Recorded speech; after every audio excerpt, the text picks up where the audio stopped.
saya lewat ceramah-ceramah AA yang seringkali terasa pas gitu sama kondisi sama masalah saya. Padahal mah AA boro-boro tahu masalah saya, ayah kenal saya juga enggak gitu kan. Tapi alhamdulillah seringkali nasihat Allah hadir melalui lisan-lisan AA. Terima kasih dari saya pribadi buat bimbingan selama ini. Sehat, Alhamdulillahirrabbilalamin. Sehat. Ya dulu kita kalau nanya sehat gitu kadang-kadang suka sedikit basa-basi. Qadarullah kalau sekarang asal lebih keatean ya nanya kayak gitu. Iya benar. Situasi Untuk sekarang itu betul lah. Sangat mahal. Betul lah. Alhamdulillah itu juga yang terkait sama tema yang dipilih kali ini, how to be strong, bagaimana menghadapi bencana yang terjadi bagi mahasiswa di perantauan. Jadi ternyata berangkat dari beberapa curhatan teman-teman juga. Ternyata sebagai mahasiswa ini kekhawatiran itu bukan hanya dari bencana atau dari pandeminya itu sendiri ya. Ada kecemasan lebih juga ketika kita nggak bisa ngelihat langsung saudara-saudara kita, nggak bisa ngelihat langsung keluarga kita. Juga ada juga kecemasan dari teman-teman yang entah kapan kita bisa ketemu sama keluarga kita. Banyak yang jadwal kepulangannya di summer kemarin dibatalkan, ditunda gara-gara kondisi ini. Banyak yang jadwal kedatangan keluarganya yang sudah lama ditunggu juga tertunda, belum bisa ketemu secara langsung di tahun ini. Banyak juga rencana-rencana keluarganya yang menyusul secara tetap untuk menemani sisa masa studinya sama cancel, tertunda untuk saat ini. Makanya dari teman-teman PPI Swedia saat ini mengangkat tema ini, how to be strong, bagaimana kita menghadapi bencana yang terjadi sebagai mahasiswa di perantauan. Maka insya Allah nanti di akhir juga akan dibuka sesi tanya jawab Pak untuk peserta yang di Zoom maupun yang di YouTube. Maka sekali lagi hatur nuhun pisan terima kasih sedalam-dalamnya dari saya dan tim sudah berkenan hadir di sini. Maaf tadi asa jadi sadadi ya. Enggak, untuk lebih langsungnya lagi untuk mempersingkat waktu kami haturanan untuk menyampaikan tausiah. Enggak. Terima kasih. Bismillahirrahmanirrahim. Assalamualaikum warahmatullahi wabarakatuh. Alhamdulillahirabbil alamin. Alladzi khalaqal mauta wal hayata liyabluwakum ayyukum ahsanu amala. Wa huwal azizul ghafur. Allahumma shalli ala Muhammad wa ala alihi wa ashabihi ajma'in. Adik-adik dan sahabat-sahabat sekalian, terima kasih atas undangannya ya. Satu, kita harus siap menghadapi yang cocok dan siap menghadapi yang tidak cocok dengan keinginan. Mengapa? Sedia payung sebelum hujan, siap hujan, siap tidak hujan. Lebih tenang. Mengapa demikian? Karena bagi kita tidak boleh memastikan segala sesuatu. Kepastian itu milik Allah. Kita harus punya keinginan, kita harus ikhtiar, kita juga harus tawakal. Yang penting bukan yang terbaik menurut kita, yang penting adalah yang terbaik menurut Allah. Jadi syarat pertama supaya kita kuat, kita harus selalu siap. Sedia ban serep pada waktu mau berangkat itu lebih enak, karena siap meletus ya. Sedia uang di dompet, karena siapa tuh di jalan punya kepentingan yang mendadak. Kemampuan kita untuk siap dengan segala kondisi membuat kita lebih kuat dibanding dengan orang yang hanya siap dengan keinginannya saja. banyak sekali kejadian. Tetapi dalam surat Al-Baqarah 216, A'udzubillahi minasyaitonirrajim. Wa asa an takrahu syai'aw wa huwa khairul lakum. Boleh jadi engkau tidak suka padahal baik menurut Allah bagimu. Wa asa an tuhibbu syai'aw wa huwa syarrul lakum. Boleh jadi engkau suka padahal buruk menurut Allah bagimu. Wallahu ya'lamu wa antum la ta'lamun. Allah Maha tahu segalanya, engkau tidak tahu. Ya. Oleh karena itu, tugas kita itu cuma 3, meluruskan niat di dalam menggapai keinginan cita-cita. Yang kedua, kita pun menyempurnakan ikhtiar sekuat tenaga di jalan yang Allah sukai. Dan yang ketiga, pasrahkan ke Allah, tawakal. Ihris ala ma yanfa'uk wasta'in billah wala ta'jaz. Jadi dalilnya begitu ya. Berantusiaslah, bersemangatlah untuk meraih apa yang bermanfaat. Wasta'in billah, dan mintalah tolong kepada Allah. Wala ta'jaz, janganlah lemah, bersikap lemah. Itu perintah ya. Nah, sebentar buka hadisnya. Jadi surat apa tadi? Al-Baqarah ayat 216. Ayat 216 ya. Oleh karena itu penting bagi kita untuk menyadari ya bahwa siapa sih yang kuat nih ya. Bacakan hadis. Ini hadis riwayat Muslim sahih. An Abi Hurairah radhiyallahu anhu qala. Dari Abu Hurairah radhiyallahu anhu, beliau berkata, Rasulullah sallallahu alaihi wasallam bersabda, al-mu'minul qawi khairun wa ahabbu ilallah minal mu'mini dha'if wa fi kullin khairan. Mukmin yang kuat lebih baik dan lebih dicintai oleh Allah dibanding mukmin yang lemah ya. Walaupun dan pada keduanya ada kebaikan. Ihris ala ma yanfa'uk, antusias, semangat, all out dengan segala yang manfaat bagimu, tapi wasta'in billah, mintalah tolong kepada Allah, wala ta'jaz, dan janganlah kamu bersikap lemah. Nah, yang kedua ini bacakan dalilnya supaya yakin ya, wala ta'jaz. Wa in asobaka syai'un fala taqul law anni fa'altu kana kadza wa kadza, walakin qul qadarullahi wa ma syaa fa'al. Seandainya engkau tertimpa, nih kita udah sungguh-sungguh, udah pasrah, udah tawakal, tertimpa musibah ya. Wa in asobaka syai'un fala taqul, janganlah engkau mengatakan, duh, seandainya lau anni fa'altu kana kada wa kada, seandainya saya tidak berbuat begini, saya tidak akan begini, tidak akan begitu. Nah, itu tidak boleh. Maka kunci yang kedua agar kita kuat adalah harus ridho. Katakanlah qadarullahi wa ma syaa fa'al. Ini telah ditakdirkan Allah. Jadi kalau sudah terjadi harus ridho. Ini kunci keduanya ya. Tadi siap, yang kedua ridho. Ridho ini sudah ditakdirkan Allah dan Allah berbuat apa yang dikehendakinya. Dia kehendaki. Fa innallahu taftaha amal syaitan.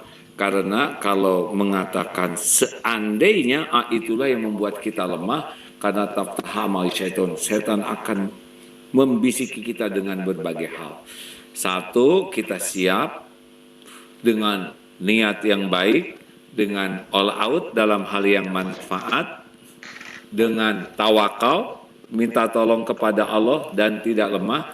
Tapi kalau sudah terjadi sesuatu, ridho. Ya, tidak boleh mengatakan, duh, seandainya saya tidak pergi, saya nggak hilang nih sepeda. Nggak boleh. Kata-katanya hanyalah qadarullahi wa ma syaa fa'al. Ini bahasa orang beriman, karena faman rodiya falahu ridho, barang siapa yang ridho kepada takdir Allah, Allah ridho kepadanya. Waman sakito falahu suktu, barang siapa yang tidak mau nerima kepada takdir dan dia marah, maka Allah pun murka. Jadi di sini nih rahasianya tuh ya.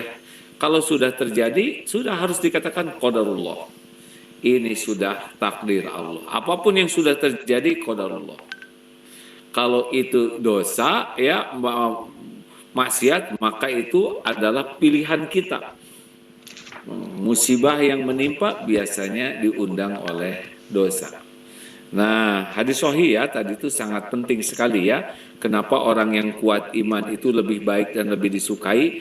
Ciri kuat iman itu adalah yakin bahwa ini qadar Allah. Supaya lebih ajeg surat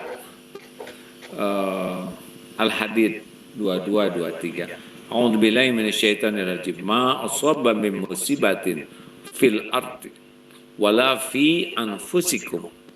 Tak ada satupun musibah yang menimpa di bumi maupun pada dirimu illa fi kitabim min qabli an nabra'aha, kecuali sudah tertulis di lauh mahfuz sebelum kami mewujudkannya. Inna dzalika 'alallahi yasir, dan yang demikian itu mudah bagi Allah. Likaila ta'sau 'ala ma fatakum wala tafrahu bima atakum wallahu la yuhibbu kulla mukhtalin fakhur. Yang demikian itu supaya engkau tidak terlalu nelangsa dengan apa yang luput darimu. Artinya dengan apa yang tidak cocok dengan kejadian itu, kita jangan sampai terpukul, jangan sampai galau sengsara, enggak rela, karena memang enggak, udah ketentuannya harus terjadi ya.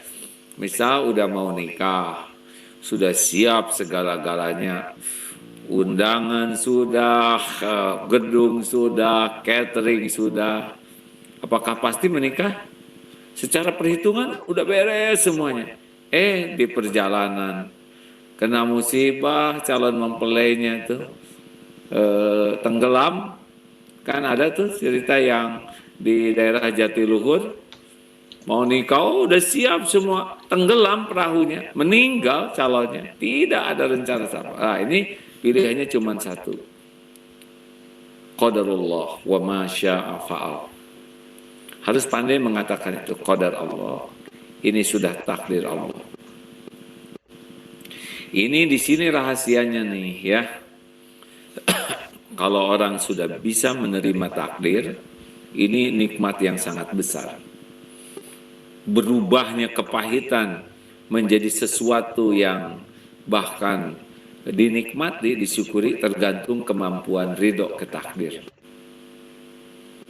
Jadi ini ada teman ya yang kena COVID, aduh itu nggak bisa nafas, nggak bisa nafas. Tunjukkan ini benar-benar, aduh sahabat ini baik sekali orangnya baik, orang ini baik. Dia punya prinsip kalau mau menolong sebelum orang minta tolong. Nah, kondisi terakhirnya. Nah, beginilah ya.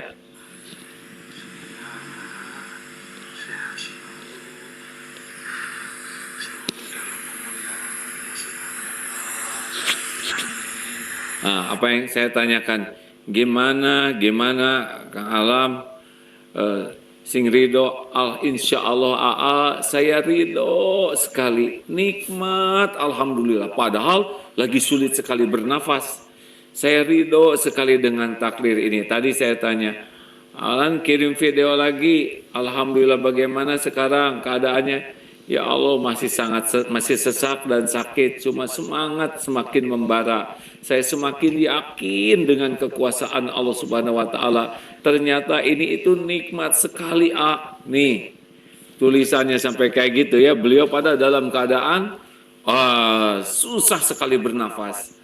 Tapi beliau mengatakan nikmat, saya bisa semakin yakin akan kekuasaan Allah. Di mana ini kuncinya? Ridho.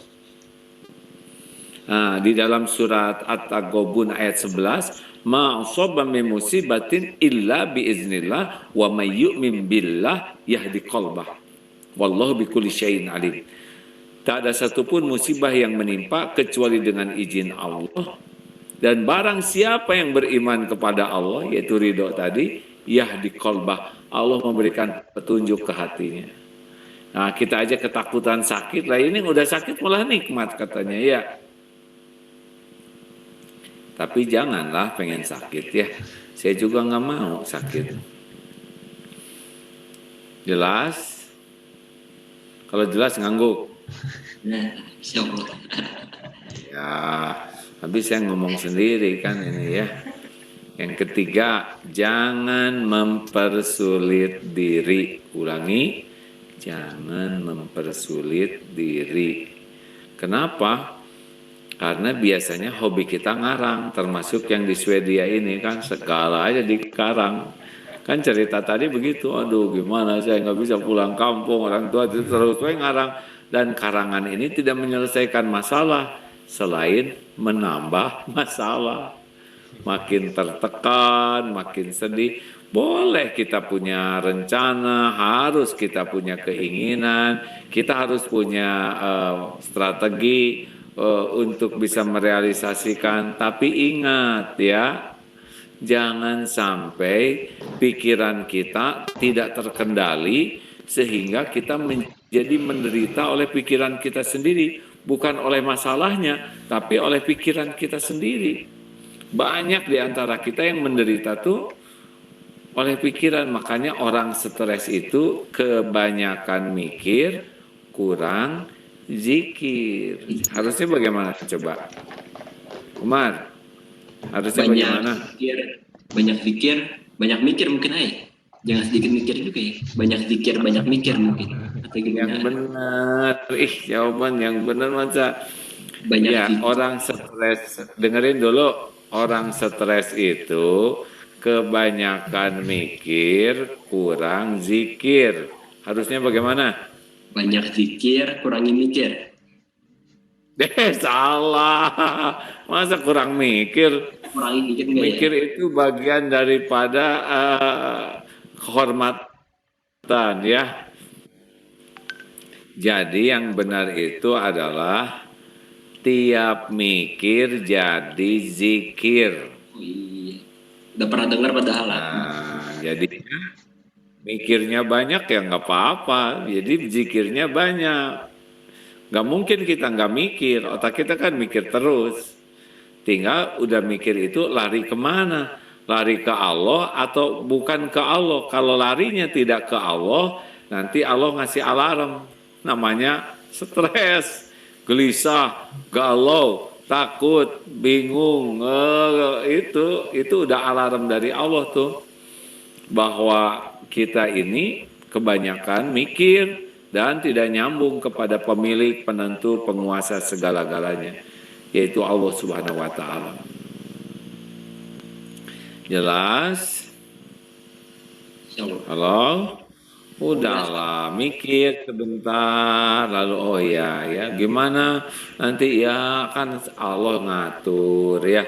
Jadi dipikirin juga nggak selesai. Kapan ya berakhirnya wabah ini? Nanya sama siapa coba? Nanya sama siapa? Kan pusing sendiri. Mending jawab, insya Allah segalanya akan berakhir sesuai dengan rencana Allah. Gitu, beres. Aduh gimana ya jodoh saya kok belum dapat aja. Ya Allah yang maha tahu di mana jodoh saya. Lebih tenang ya kan.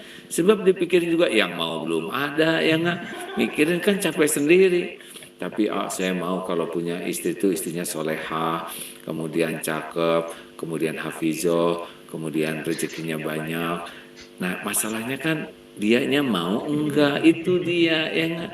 Saudara mau sama dianya mau muntah kan jadi masalah. Nah, dia mau atau tidak itu Allah yang ngebulak-balik hati. Kita nggak bisa ngebulak-balik hati orang lain. Maka kembalilah kepada Allah, jadi tenang. Wah gimana nih rezeki? Dari dulu juga rezeki mah ada terus ya kan. Ada yang suka mengeluh rezeki nggak nih di sana? Kan? Di Swedia ada yang mengeluh rezeki. Kalau beasiswa mungkin bisa. Mana coba yang beasiswa, mana. Bicara, yang ngeluh rezeki siapa? Januar. Ada yang beasiswanya Enggak. terhambat. Mana coba? Yang merasa rezekinya sedikit, mana coba? Ngomong sama saya, cepetan. Bukan mau dikasih. Januar, usia berapa? Sekarang 28 A. 28. Ya. Beasiswa apa di sana, lagi ngapain di Swedia? Alhamdulillah beasiswa A. Dapat beasiswa. Nah, rezeki cukup enggak atau kurang? Kalau pakai logika manusia sih kayak kurang karena kan istri di Indonesia. Cuman alhamdulillah sih sampai sekarang nggak pernah kurang sih, selalu cukup. Pernah Allah nggak ngasih makan sehari aja gitu total, pernah nggak ngasih minum? Nggak. Rezeki mah Allah yang ngurus satu ya. Ya. Coba jawab, di perut ibu dulu pernah jadi janin nggak? Pernah. Januar. Pernah. Rezekinya ada nggak waktu jadi janin? Ada, selalu ada. Cukup nggak? Cukup, alhamdulillah. Hah? Cukup. Udah bisa kerja nggak waktu jadi janin? Belum. Boro-boro kerja, doa juga belum bisa. Tapi rezeki udah cukup belum? Cukup. Waktu bayi kerja apa? Kan? Belum. Rezeki ada enggak? Ada, selalu ada. Cukup enggak? Cukup. Tuh, sekarang 28 tahun hidup. Dicukupi terus kan? Ya. Yang kurang tuh cuma satu, kurang syukur yang bikin kita sengsara tuh. Ada tambahannya, kurang sabar kalau lagi ditahan-tahan dikit tuh. Lalu disatukan, kurang syukur dan kurang sabar jadi kurang ajar begitu. Yang bikin las. Ini ada kuda nih. Masya Allah. 30 lagi musim pandemi gini, nggak ada yang naikin dikit, tinggal penghasilannya kurang. Tetap ya ada rezekinya. Kami yang ngarit ya. Udah mah cengar-cengir aja di kandangnya. Begitulah ya. Udah, jangan ngomongin rezeki, malu-maluin. Kita tuh pasti ada rezeki itu. Jangan takut tidak punya rezeki, takut tidak punya berkah. Gara-gara niat dan caranya salah dalam menjemput rezeki. Bukan mencari rezeki ya. Nggak mungkin mencari itu antara ada dan tiada. Kita ini udah ada. Menjemput. Yang dicari itu berkahnya. Kalau hitungan manusia mah nggak pernah jelas ya, apa model-model kayak kita gini nggak jelas penghasilan kepada hidup ya kan, punya istri, punya anak, aneh ya kan. Ini saya di Darut Tauhid ada 1.300 karyawan kurang lebih ya. Tahu pada waktu daftar ke Darut Tauhid itu pada nggak punya apa-apa. Sekarang udah nikah, punya anak, punya mobil, punya rumah, ada yang lebih dari satu, gaji padahal cuman 4 juta, 5 juta, paling tinggi 10 juta. Dari mana? Ya dari Allah. Intan surullah yansurkum. Barang siapa yang menolong agama Allah, Allah akan menolong. Dari mana aja jalan, nggak usah ribet-ribet.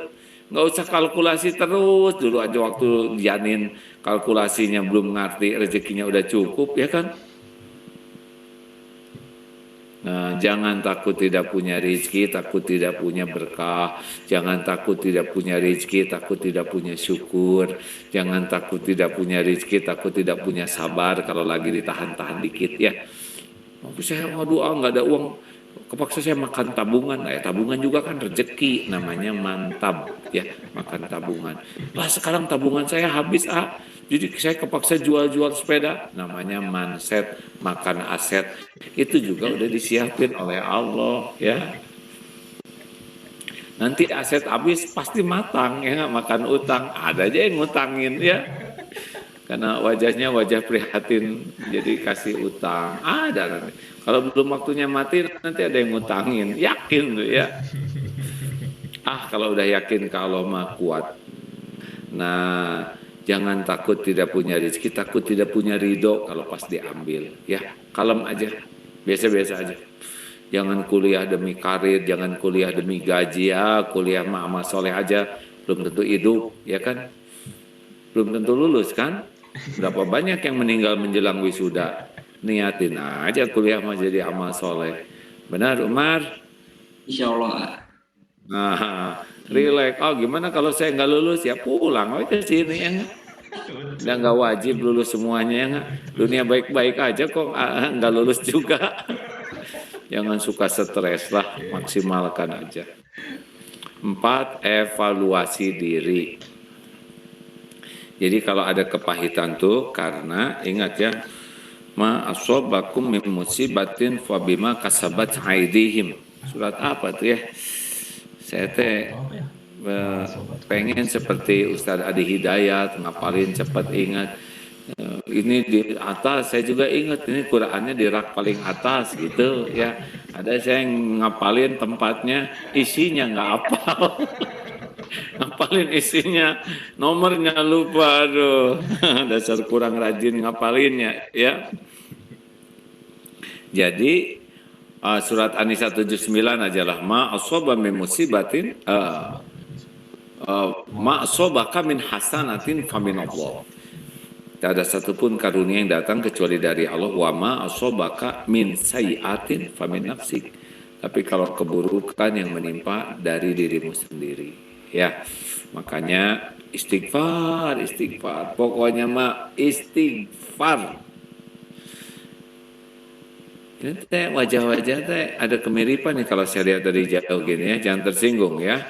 Coba satu ya, ini wajah-wajah bukan meninggal nih. Suatu saat benar. Coba saya terawang ya, saya terawang. Yang kedua, ini wajah-wajah banyak masalah ya. Benar? Ada lagi yang ketiga sebentar. Ini wajah-wajah jangan tersinggung ya. Ini wajah-wajah banyak dosa nih hadirin. Seperti wajah saya. Wah, nggak ada yang mau ngaku nih ya. Coba acungkan tangan yang tidak punya dosa, cung. Nah, nggak ada yang acung. Acungkan tangan yang dosanya sedikit. Tetap nggak ada yang acung. Acungkan tangan yang dosanya sedang. Tetap nggak ada yang ngacung. Acungkan tangan yang merasa banyak dosa, cung. Oh, ada yang nggak ngacung, kenapa? Karena saya banyak sekali, kata dosanya, nggak kehitung.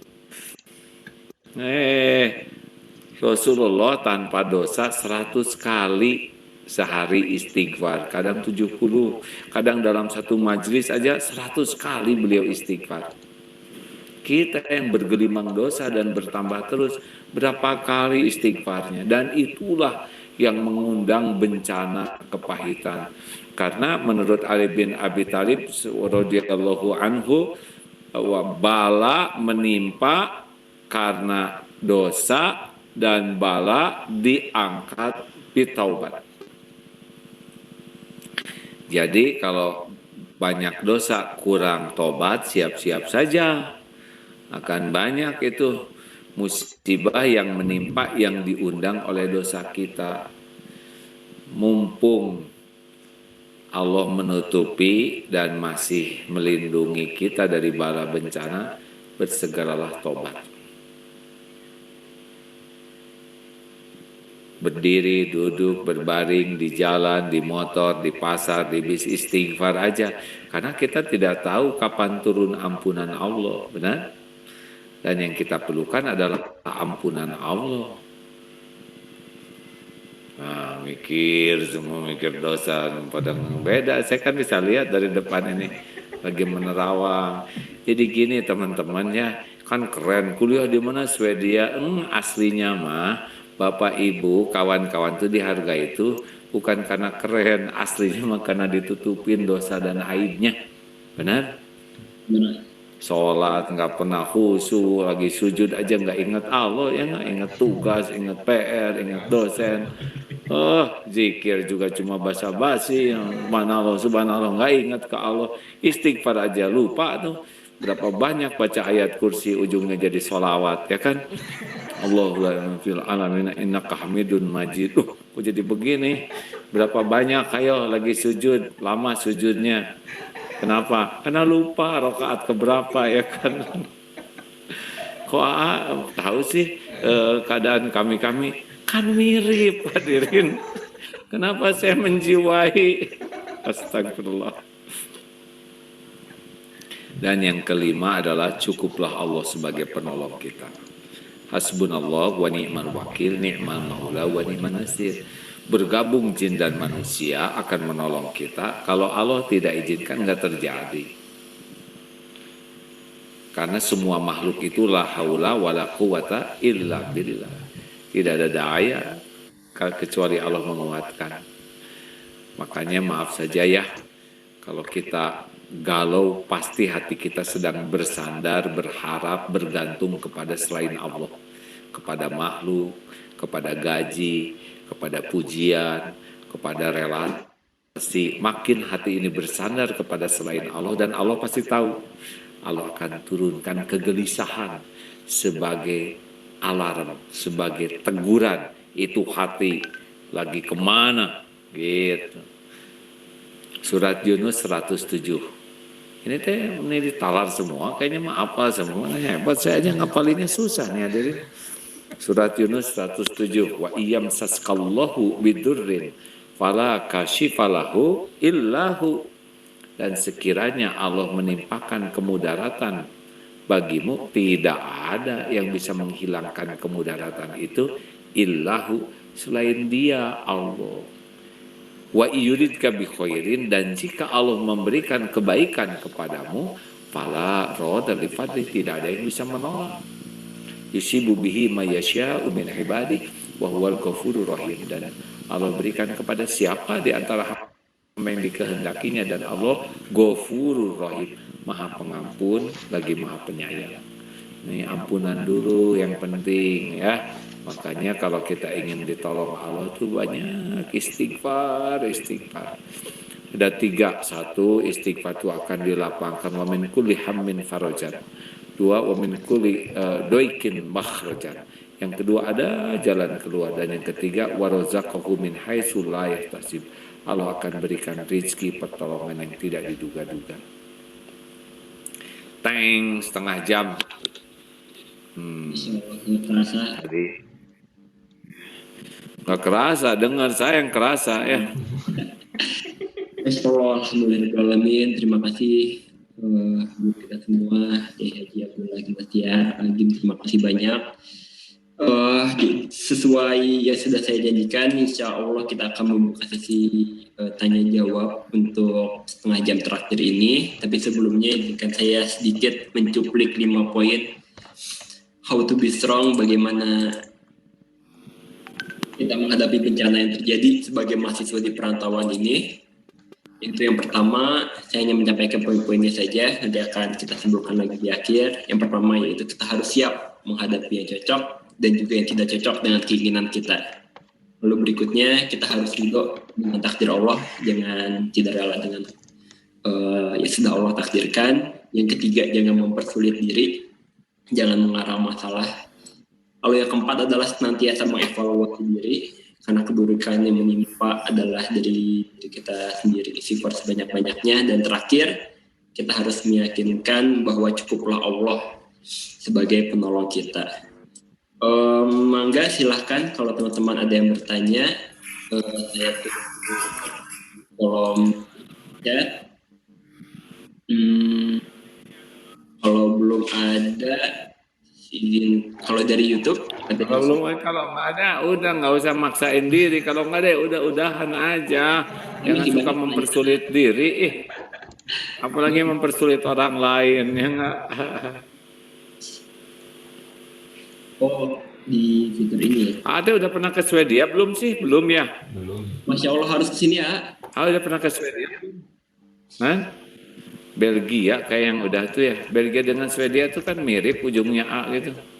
Tapi sangat jauh. Mungkin seringnya ke Jerman, gaji di sana. Jerman, Belanda, Inggris, Prancis, Belgia, Swiss, Italia mungkin. Ternyata sudah banyak Kak, saya nggak lihat di partisipan. Ada 2 yang sudah bertanya duluan, mangga. Yang pertama Adelina dari Stockholm dan berikutnya Mas Firman dari Lund. Mangga, kepada Mbak Adelina dipersilahkan. Assalamualaikum warahmatullahi wabarakatuh. Waalaikumsalam warahmatullahi wabarakatuh. Eh, saya ada pertanyaan. Saat ini kan karena saya lagi di Swedia dan resident permit belum granted, yang tidak memungkinkan saya keluar dari Swedia. Kemudian orang tua di Indonesia sakit gitu. Padahal waktu berangkat ke Swedia itu sudah dibicarakan masalah hal-hal terburuk yang kemungkinan terjadi selama 2 tahun. Tapi tetap saja ada perasaan merasa bersalah gitu ketika tidak bisa mengurus orang tua gitu. Padahal ada orang tua ada saudara di Indonesia yang bisa ngurusin orang tua. Tapi kayak AA bilang tadi, mungkin kita harus ridho. Tapi tetap aja ada perasaan kayak nanya apa sih tujuan hidup gitu. Ketika tidak bisa ngurus orang tua gitu, merasa berdosa gitu. Ya kan mengurus, ada juga di sana belum tentu keurus ya. Mungkin karena takdirnya sekarang begini jauh, maka merasa bersalah itu harus berbuah amal soleh. Misalkan lebih banyak istighfar, lebih banyak lagi sholat, doa, ya, sehingga lebih bermanfaat. Sebetulnya adanya kita di sana juga belum tentu manfaat, ya. Apalagi sekarang takdirnya begini, ya kan? Karena bahagianya orang tua justru kalau Allah membalikan hatinya, mungkin dengan kita banyak doa, banyak baca Quran, banyak sholat, banyak istighfar, Allah menggerakkan orang bisa mengurus orang tua, hati orang tua dibuat ridho, ya kan? Karena pulang juga kan susah sekarang, ya kan? Atau tinggal ini aja sering injum seperti ini sama orang tua. Suka injuman nggak? Telepon video call sih tiap hari. Ya. Makasih jawabannya. Siap. Jadi kesedihan itu harus berbuah amal soleh, peningkatan amal soleh. Dan sebetulnya bagi anak perempuan mah ke suami, kalau lelaki itu anak orang tua ya. Nah kalau misalkan kata suami itu udah ibu di sini aja, istriku engkau di sini menamainya, itu lebih patuh ke suami, sudah jadi amal soleh. Beda ya anak lelaki dengan anak perempuan. Kalau anak lelaki mah selamanya jadi anak orang tua. Kalau anak perempuan akan punya anak perempuan 5. Kalau udah nikah ya udah itu lebih patuh ke suaminya. Kata suaminya udah diam di sini, itu harus nurut ya kan. Suaminya bicara apa nih, ngangguk-ngangguk aja, ya udah nggak apa-apa, nggak usah bicara suaminya kayaknya pengertian. Ya, lanjut. Terima kasih ya. Mas Firman dari Luan, berikutnya Teratna dari Uppsala, lalu Mas Yanuar dari Göteborg. Mangga Mas Firman. Baik ya, Assalamualaikum warahmatullahi wabarakatuh. Ya baik, terima kasih kesempatannya Mas Hani. Assalamualaikum warahmatullahi wabarakatuh. Ya, ini mau nanya, tadi kan disebutin juga di Al-Hadid yang ayat 23, kan kita ya ada kalanya kita memang akan bersedih atau kemudian down seperti itu kan manusiawi juga sih kita bersedih, down atau bagaimana, apalagi saat ini jauh dari keluarga, lagi pandemi juga. Nah, bagaimana sih supaya kita bisa lebih cepat nih ketika lagi down, lagi kondisi saat ini, biar lebih cepat kembali lagi ke kondisi yang memang ya kondisi yang lebih baik gitu loh. Maksudnya kan kali memang down sih. Gitu iya, harus kuncinya nguatin iman. Pupuk iman tuh ilmu. Baca tuh ilmu-ilmu tentang Al-Quran ya. Pokoknya kembali ke Al-Quran. Nah, baca di sana ayat-ayatnya. Kan kayak tadi terhibur tuh dengan ayat-ayat itu. Betul tidak? Asal diresapi.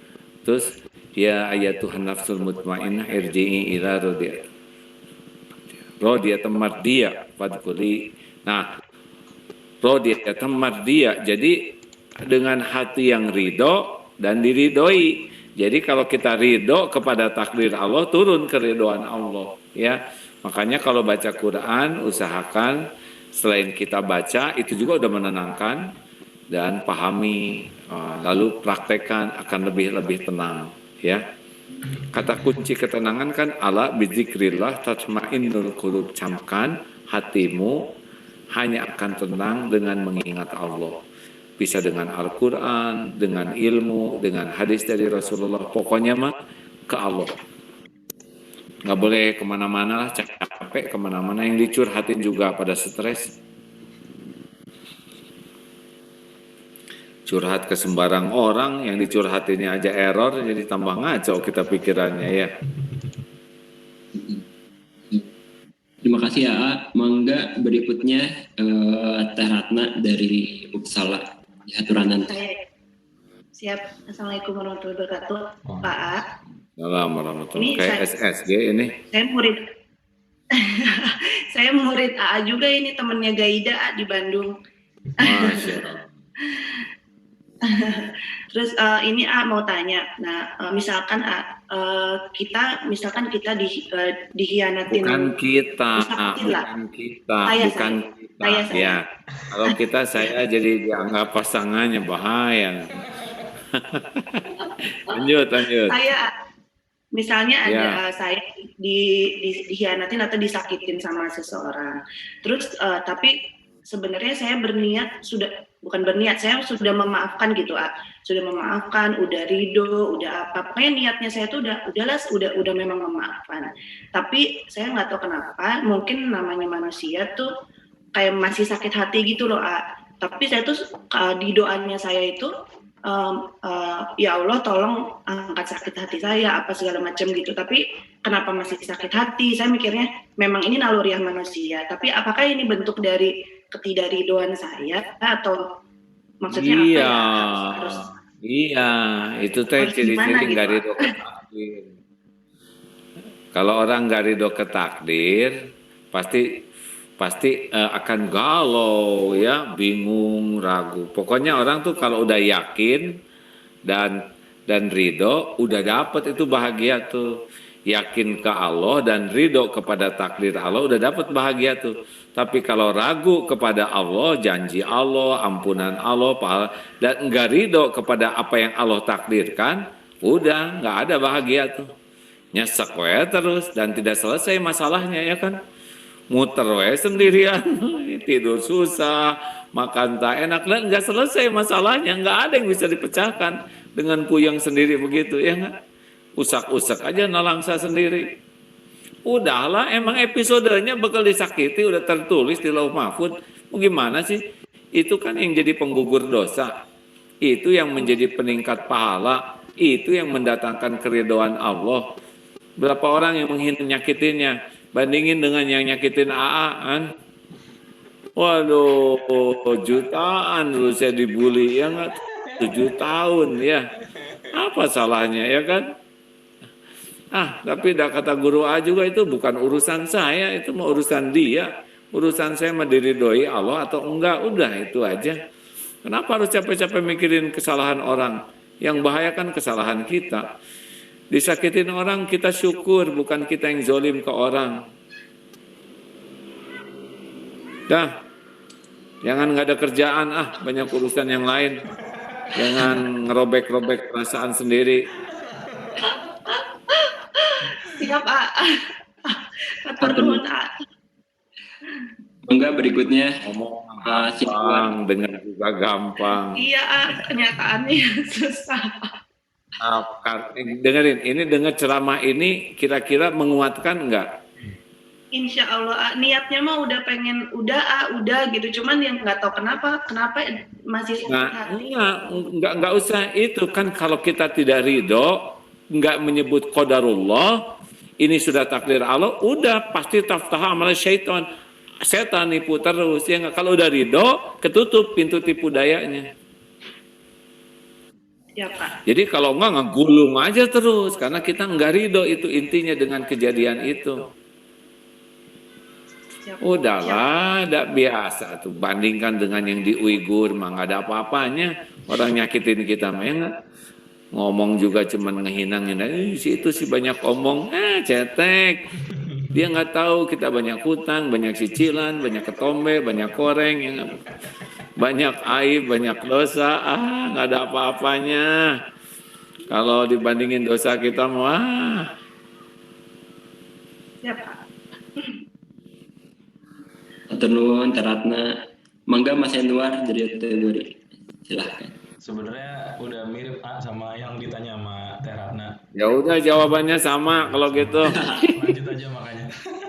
Begitu berikutnya Mangga, Mas Jaya dari Copenhagen, Denmark. Berikutnya Mas Hamid, lalu pertanyaan Mbak Tutut dan Mbak Rinita setelahnya. Mangga, Mas Jaya dari Denmark. Ngomong-ngomong di sana gimana keadaannya sekarang di Swedia teh? Kalau Swedia Ini enggak apa? Iya, termasuk yang Keadaan menerapkan lockdown yang paling ringan. Jadi di sini kita masih boleh berkegiatan, masker juga belum wajib. Anak-anak saya juga masih sekolah di tatap muka sampai SMP kalau nggak salah. Baru yang kuliah yang tingkat 2 ke atas baru yang online gitu. Kalau mahasiswa baru juga masih sebagian ada kuliah tatap muka. Jadi emang approach-nya turis sedikit. sudah bisa masuk nggak ke Swedia? Bisa, Wah, Ke Swedia masuk nggak turis? bisa. Hah? malah yang dari Swedia nggak bisa masuk ke beberapa negara seperti Denmark kalau nggak salah ya. Kalau ke Swedianya sih bebas. Kenapa? Kalau ke Swedia ini bisa. Jadi kalau Nggak, itu pertambahan COVID-nya nggak ini besar nggak di sana? Tidak, rendah sekarang sih kalau lihat grafiknya udah turun gitu. nggak tahu. Mereka nggak takut ada impor COVID dari turis gitu? Mungkin sudah tawakal duluan atau entah gimana. Mangga, Di mana sih? Saya malah lupa nih harus lihat peta. Kalau dari Jerman harus nyebrang ke utaranya lagi, ke utaranya ke Denmark, lalu utaranya lagi baru Swedia.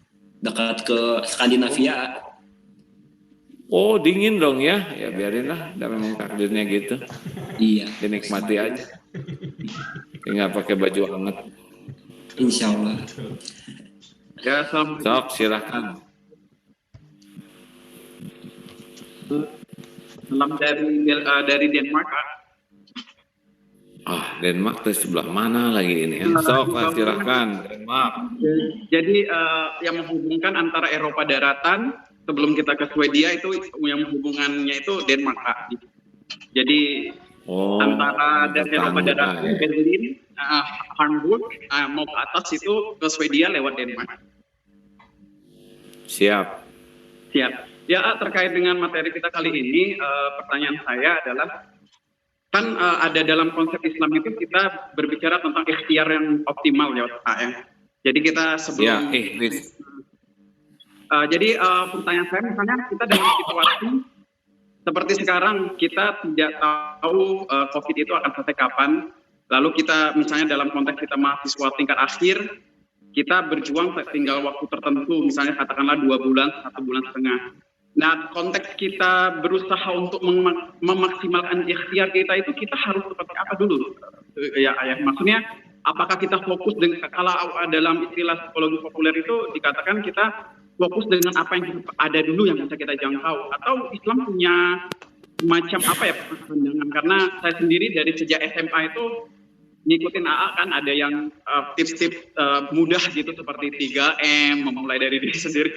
Atau dalam kondisi sekarang AA udah punya semacam yang bisa dibagi buat kita terkait dengan ikhtiar maksimal dengan kondisi yang tidak pasti seperti ini Ustaz.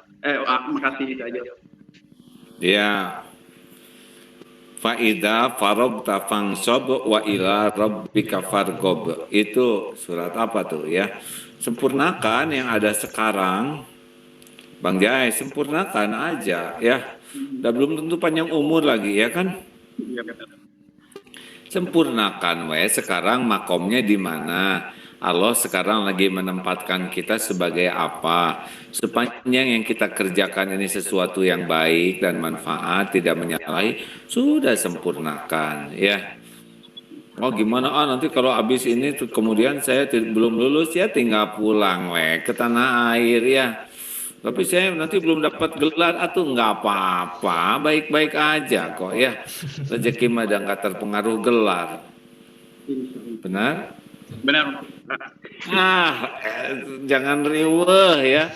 Sama ke anak-anak juga nggak maksa harus ini harus enggak itu. ngapalin Quran harus hafal semua, enggak harus segera hafal ya enggak. Yang penting tiap ngapalin hati jadi bersih, tiap ngapalin bisa diamalkan gitu Pak, bagaimana saya nggak mau sekolah umum tapi mau homeschooling? Kalau itu bisa menjadi lebih baik lakukan ya. Dan yang homeschooling juga yang ngejaminnya Allah. Yang penting mereka jadi baik hatinya, jadi diterima banyak amalnya udah. Dan kan innallaha la yanzuru ila suwarikum wa amwalikum walakin yanzuru ila qulubikum wa a'malikum. Sesungguhnya Allah tidak melihat casing, tidak melihat rupa dan hartamu, tapi Allah melihat hati dan amalmu. Nah, kita masih sibuk casing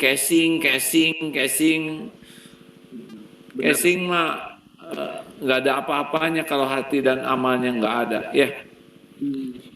Mungkin sekarang momennya dengan ini Allah berikan kita untuk melihat lebih dalam ke diri sendiri ya.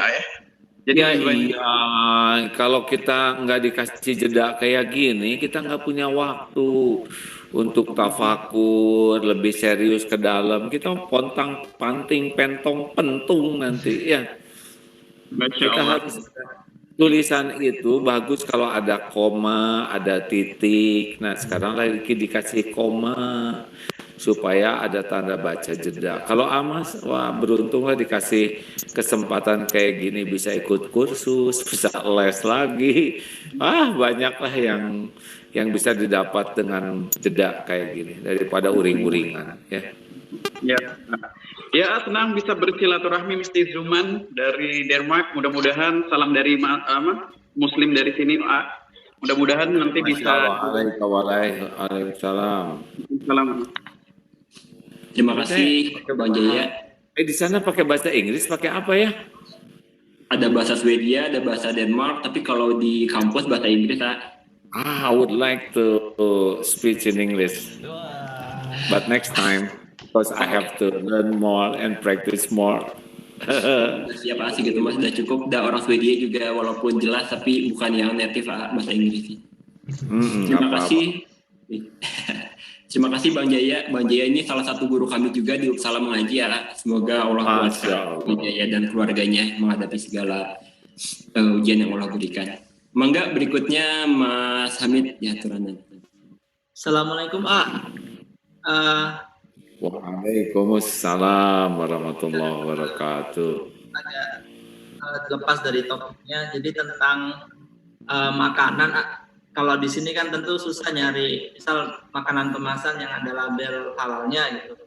Nah, kalaunya itu beberapa artikel bilang kalaupun itu bahan makanannya itu diturunkan dari misal sembelihan yang tanpa mengucap bismillah gitu kan, sampai diturunkan ke bawahnya tetap nggak halal gitu. Tapi kalau baca fikih minoritasnya dari Ustadz Yusuf Kordowi itu dibilang kalau sudah diturunkan, sudah diekstrak dan segala macam, beliau bilangnya ya itu sudah beda hukumnya gitu. Nah, jadi gimana ya kira-kira? Jadi kalau ini ya, Profesor Dr. Yusuf Kordowi itu ulama yang luas dalam ilmunya, diakui oleh seluruh dunia tentang keilmuannya. Udah capek-capek nanya ke saya, jawaban saya mengikuti fatwa beliau. Nanti sudah ada yang memikul semuanya, ya. Kalau kita sudah ngikut fatwa ulama, yang ulamanya berkapasitas dan berkompeten untuk memberikan fatwa, nah, yang kita lakukan sudah ditanggung oleh beliau. Sekarang minta fatwa ke saya, maka jawaban saya ikuti yang sudah berilmu lebih tinggi. Gimana masih jauh dari memberi fatwa. Jangan nyusah-nyusahin saya ya. Terima kasih ya.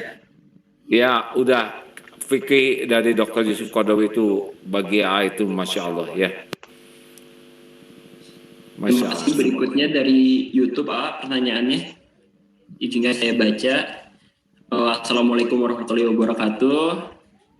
Punten mau tanya, apa bedanya ikhlas dan ridho katanya. Lalu apa yang kita rasakan ketika yang kita lakukan itu sudah diridhoi oleh Allah Subhanahu wa taala. Begitu. Ikhlas itu kalau kita beramal. Nolong orang harus ikhlas, sedekah harus ikhlas. Ridho itu menerima takdir, ketentuan Allah. Dompet hilang harus ridho, sakit harus ridho, batal nikah harus ridho, dosen nggak jadi datang harus ridho. Ya, apapun yang sudah terjadi harus ridho. Nah, ridho itu awal. Kalau lagi jalan genteng jatuh kena jidat, kena gitu ya. Nah harus ridho, nggak boleh mengatakan saya tidak terima. Saya tidak terima, tidak mungkin tidak terima. Tanda terimanya kan udah jelas, benyut seperti itu ya. Jadi tinggal bawa remason atau bawa apa taplokin nasi jadi bubur, terima sambil cari cakwe, ayam, kacang polong, kerupuk, kecap, seledri, bawang goreng jadi bubur ayam spesial ya. Jadi ridho itu adalah fondasi untuk move on ya. Kalau enggak gitu jadi on ya. Terima kasih ya. Di sana udah tahu nggak bikin vlog baru selain medsos AA Game Official, ada lagi medsos baru dibikin deng, lagi belajar. Ya Pak, nanti namanya kita Daily Vlog, AA Game Daily Vlog. Ya Pak. AA Game Daily Vlog. Belum ke Swedia daily vlognya. Orang Swedianya ini kurang aktif. Berikutnya cari kambing hitam, kita the black cam, namanya kita the black kambing ya. Nggak tamat-tamat sih ceramah ten, udah habis belum waktunya? belum Pak. Yang Mbak Rinita ini pertanyaannya terkait ya, saya skip. Udah Ya, kita jam 5 selesai ya. Kita ya sudah. Iya. Izin Tamat-tamat. Mohon dipimpin doa bersama untuk kita semua. Maaf ya, berbagi tugas sudah ini harus ke pesantren lagi ke atas ya. Allahumma sholli ala sayyidina Muhammad wa ala alihi wa ashabihi ajma'in. Ya Allah, berkahi majelis ini. Wahai yang maha menatap, ampuni semua dosa kami. Hapuskan seluruh aib kami. Ampuni ya Rabb, kami lebih banyak melupakan daripada mengingat-Mu. Kami sering berburuk sangka dengan takdir-Mu ya Allah. Ampuni kami jarang bersyukur padahal karunia-Mu melimpah setiap saat. Ampuni kami jarang bersabar padahal ujian yang sedikit ini pasti untuk kemuliaan kami. Ampuni kami kurang sungguh-sungguh ikhtiar di jalan yang Engkau ridhoi. Berkahi sisa umur ini ya Allah. Allahumma inna nas'aluka imanan ka'aminan wa yaqinan sadiqan wa qalban khashian wa taubatan nasuha wa taubatan qablal maut wa rahmatan 'indal maut wa maghfiratan ba'dal maut. Allahumma hawin alaina fi sakaratil maut. Allahumma inna nas'aluka husnal khatimah wa na'udzubika min su'il khatimah. Ya Allah, lindungi kami dari wabah, dari fitnah, dari musibah. Angkat wabah ini ya Allah. Rabbana atina fid dunya hasanah wa fil akhirati hasanah wa qina azabannar. Amin ya rabbal alamin. Terima kasih. Ya, AA tiap jam 5 pagi. Jam berapa sekarang di sana? Jam 12 siang, ini ada permintaan untuk foto bersama dulu sebentar, boleh? Boleh. Silahkan teman-teman dinyalakan videonya sebentar. Foto bersama akan dilakukan oleh tim PPI Swedia. Mungkin Teh Ratna atau Mas Ivan ya. Saya Pasang-pasangan ini mahasiswa itu pasang-pasangan. Pasti mahasiswa tua ya? Iya, saya juga mahasiswa tua. Ini anak saya. Iya. Maaf ya. Saya bantu. Iya, bener. Saya bantu. Anak-anak begini ya. Mangga 1, 2, 3. Lagi halaman berikutnya 1, 2, 3.